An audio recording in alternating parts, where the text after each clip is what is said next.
When you think about massive Russian dams, your mind probably jumps straight to the huge, iconic projects of the Soviet era. But what if I told you the real story? The blueprint for all of that actually started much earlier. Today, we're diving deep into the forgotten history of hydropower in the final turbulent years of the Russian Empire. For decades, the story we were all told was pretty simple. The electrification of Russia was a uniquely Soviet triumph. It all began with the famous Goilo Plan in 1920. Any efforts before the revolution, well, they were dismissed as small, disorganized, and ultimately a footnote in history. That was the official narrative for most of the 20th century. But what if that narrative isn't the whole story? Not even close. What if the grand ideas, the technical plans, and even the money for Russia's great electrification projects were actually forged long before the revolution, inside the Tsarist state itself? That's the question we're digging into. All right, here's how we're going to break it down. First, we'll look at this lost history and how scholars are rediscovering it.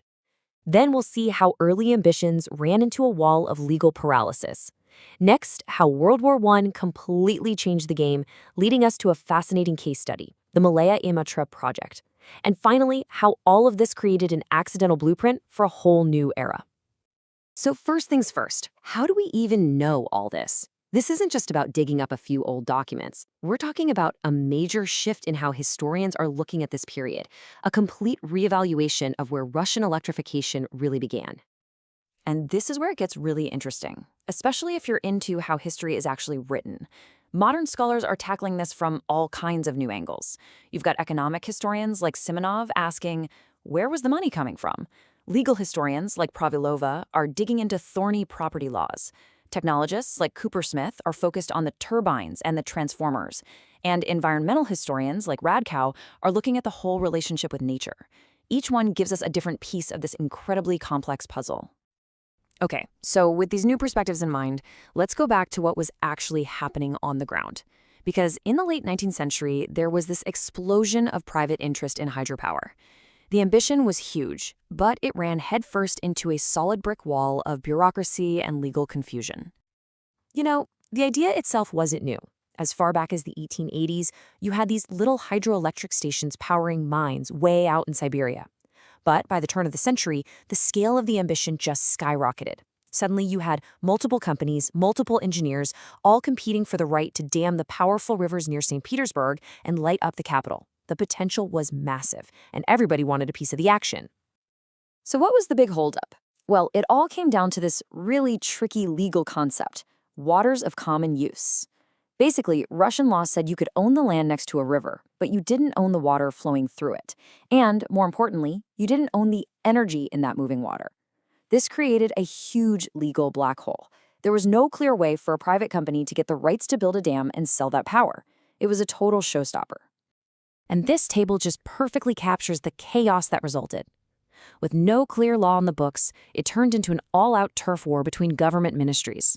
The Ministry of Transportation said, hey, we need this to electrify railways. It should be under our control.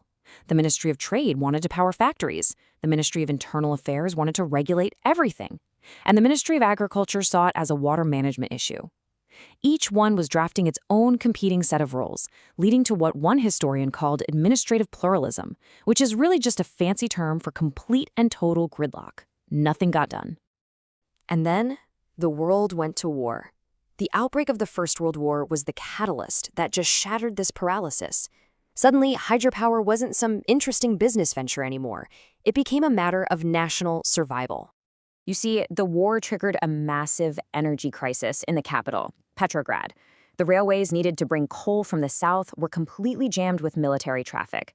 Coal imports from Britain dried up, and at the exact same time, the city's factories were running 24/7, churning out supplies for the war. So you had demand for energy soaring just as the supply of fuel was collapsing. The government was backed into a corner.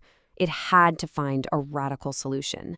And that's when this powerful new idea took hold, a national transition from black coal to white coal. Hydropower, the energy from waterfalls, was no longer a nice to have. It was now seen as absolutely essential to winning the war. This newfound urgency led the government to pour its resources into its very first major state-led energy project, a giant hydroelectric station at the Malaya Imatra waterfalls. But this project is the perfect case study because it shows that even with the full force of the state behind it, all those old problems hadn't just magically disappeared. And the stakes were immense. I mean, just look at this number.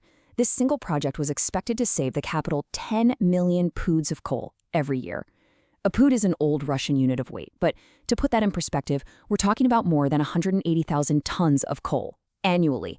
This was about keeping the entire war machine from grinding to a halt. But the whole thing was doomed from the start. It was a perfect storm of problems. First, geopolitics. The waterfalls were in Finland, and the Finnish Senate had no interest in just handing over private land to the Russian government. To make it worse, some of that key land was owned by a company with major German investors, the enemy.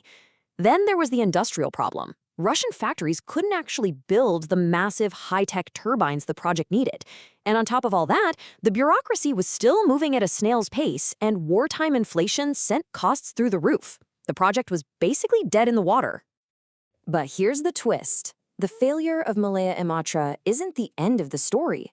In a weird way, the immense effort, the planning, the sheer amount of work that went into this failed project, it created an unintentional blueprint for everything that came next. So the government didn't just give up, it pivoted.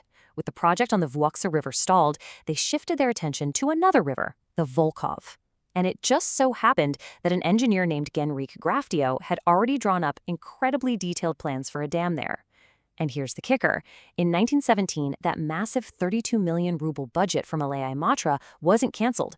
It was officially redirected, lock, stock, and barrel, to the Volkhov project. The state was all in. And this right here, this is the heart of it. It brings everything together.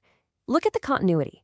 The imperial government in its dying days established the goal and the model, state-led hydropower development to solve a national crisis. After the revolution, the Bolsheviks didn't invent this idea out of thin air. They inherited the model. They inherited Graftio's exact technical plans. They inherited the budget. And they inherited the intense national urgency that the war had created. The famous Volkhov Dam, one of the crown jewels of the Soviet Gailuro plan, was built directly on these Tsarist foundations. So it leaves us with this final, really provocative thought. When we look at the great electrification of Russia, we have to ask ourselves, was this really the birth of a brand new world, built from scratch by the Soviets? Or was it more like the determined execution of an old imperial plan? A plan that was born out of ambition, paralyzed by bureaucracy, and finally given unstoppable momentum by the crisis of war? The answer, it seems, is a lot more complex and fascinating than the old histories ever let on.